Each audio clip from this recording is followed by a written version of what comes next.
Alright guys, so we're up to section 5 here. I'm gonna have to think about this a little bit. And there's some little timing issues, but I'm not sure whether to go into them very much or not, because it'll take a while, because it's quite complex over this. The backing track's a shuffle. We have some triplets that are straight at one point, and we have a bend that goes on and on.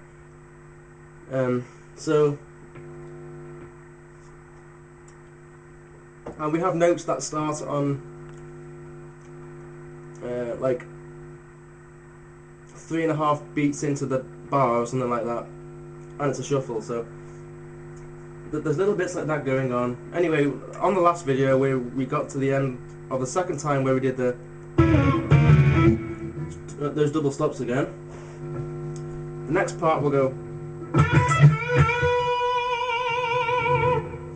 and that band will go on and on and on.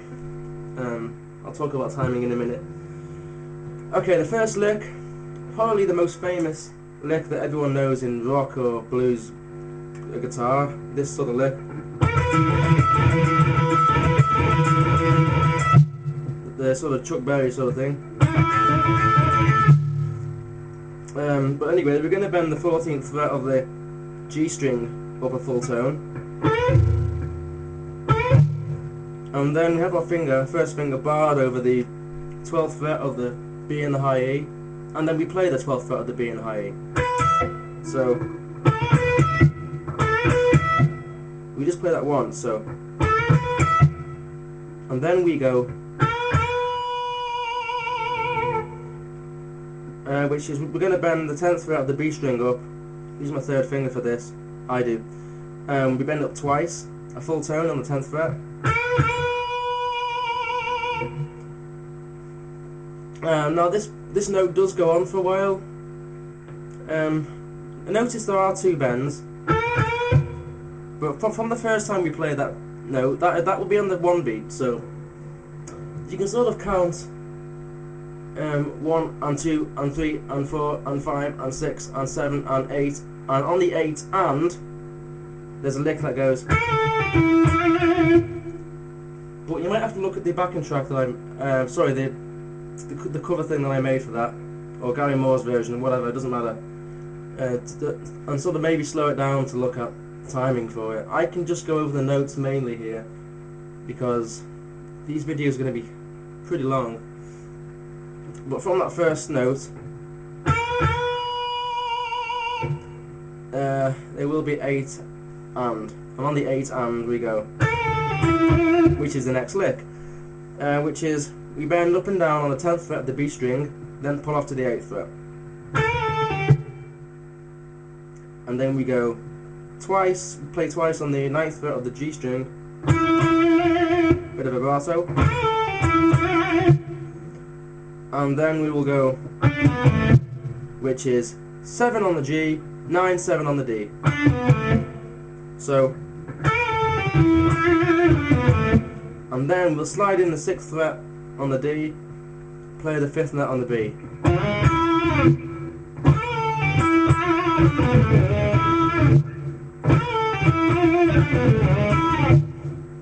And that sort of bluesy bit there. That sort of bluesy sort of thing going on. But anyway, so far we have. And this note was going to fart out for me today, unless I pick the note again, because my strings are really old. Probably need to raise the action a little bit. This guitar, the frets are wearing out a little bit, but you can find a way to keep that note going. And then after that we have, which I just mentioned. Also on that high bent note, I'll give a lot of vibrato. And I did do a couple of videos on vibrato, check them out. After that section, we have a section that goes like this.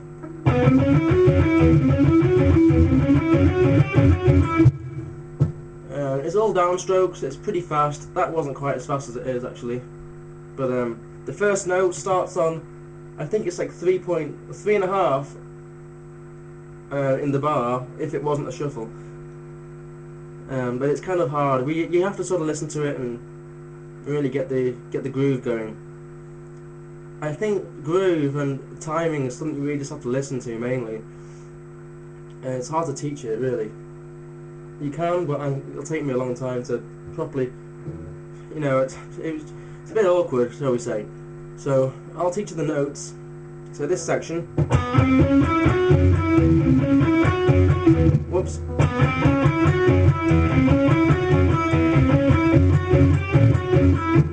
Now this section, I'll play it one more time slowly.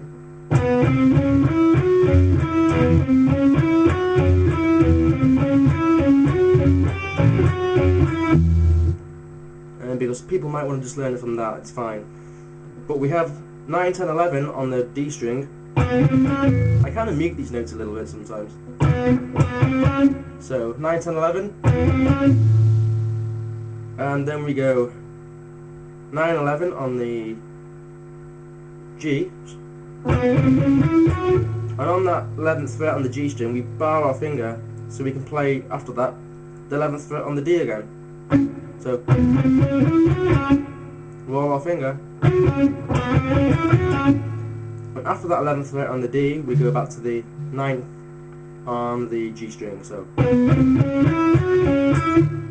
and we play that twice. That.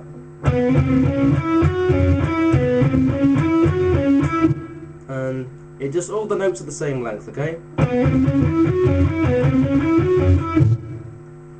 But it's the beat behind these notes that sort of make it sound, it sort of give it the groove.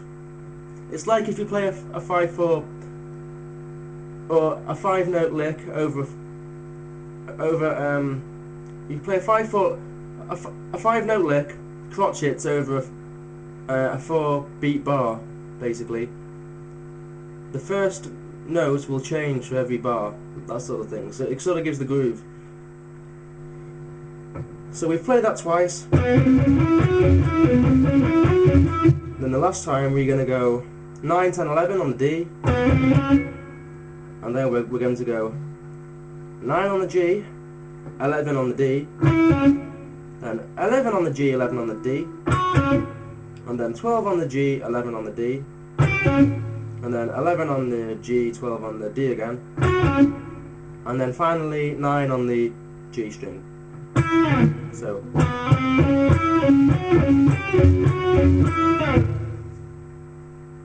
all together one more time.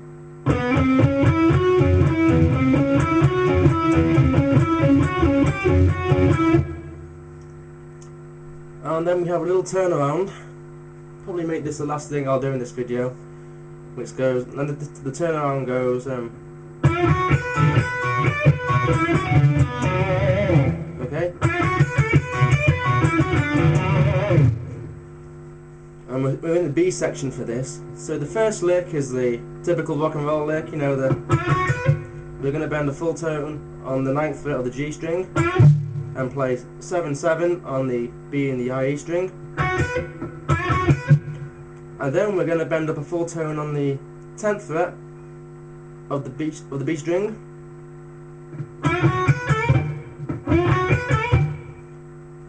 Maybe a bit less than a full tone, doesn't really matter. And then we're going to go a 7th on the high E string after that. And then 7 on the B string after that. So we're going to keep our finger bar after that. And then after that we'll bend up sort of a blues curl on the 10th fret on the E string, high. And then we're going to play 7/7 on the high E and B. So remember the first time we go, and after and then the second two. So the first one is, the second one is, and the third one is. So, and then after that we will go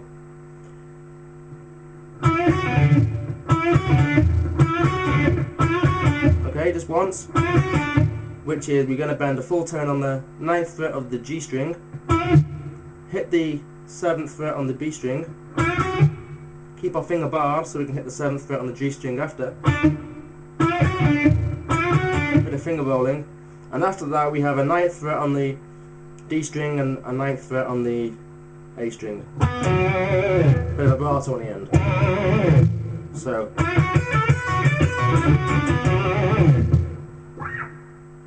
And I think I'll make that the end for this section. There's quite a few little bits there to go over, so take it easy. I'll see you in lesson number 6. Yeah, a bit of Baileys today. Christmas spirit and everything.